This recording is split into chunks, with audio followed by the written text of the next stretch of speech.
Choir by Valerie Martinez. Growing up, I was always the awkward kid that didn't have very many friends, but I was happy with what I had.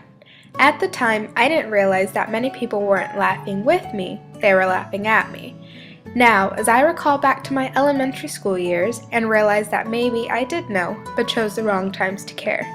I had other things to worry about. Yet I didn't stay true to my love of choir. When I think of choir, I want to cry sometimes. I never realized how special it was to me until I stopped participating in the art form. I first began to participate in choir in 4th grade when I was first allowed. I was a bit shy. But my choir teacher, Mrs. Hart, knew just how to get people to break out of their shells. For the first time in my life, I had 30 minutes out of each day to express myself. I had a break from the classroom and got to do what I really wanted to do, which was sing. Mrs. Hart taught me so much in the 3 years that I had her.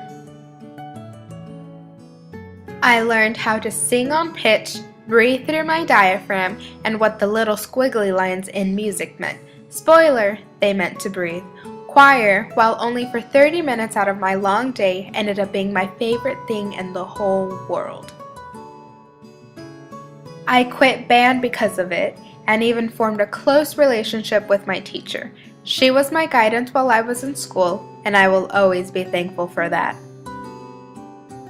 It wasn't until 6th grade that I realized that being in choir at my school wasn't defined as cool.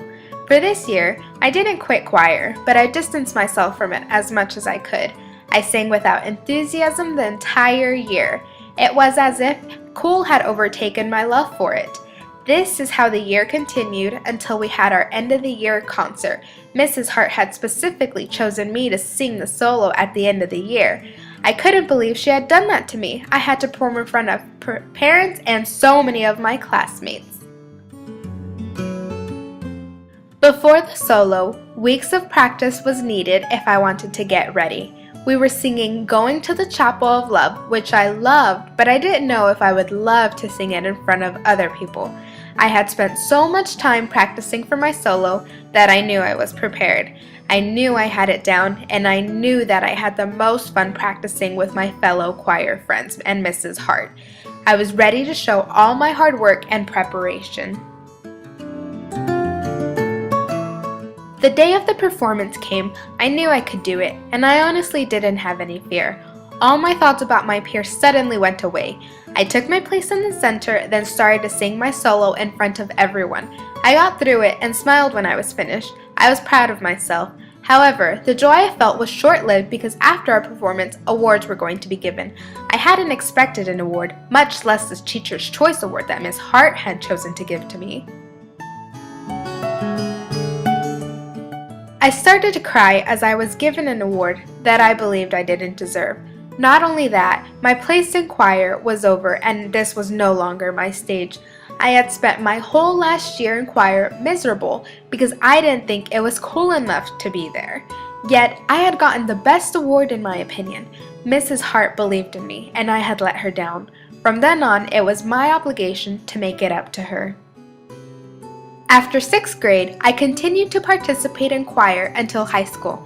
I'm not sure the passion went away or if it was the fact that no music teacher had impacted me the way Mrs. Hart did.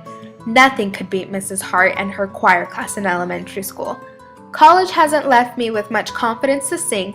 However, I am still in contact with Mrs. Hart and often visit her. She hasn't given me up on me one day joining another choir group, and that is something that I am not willing to give up on either.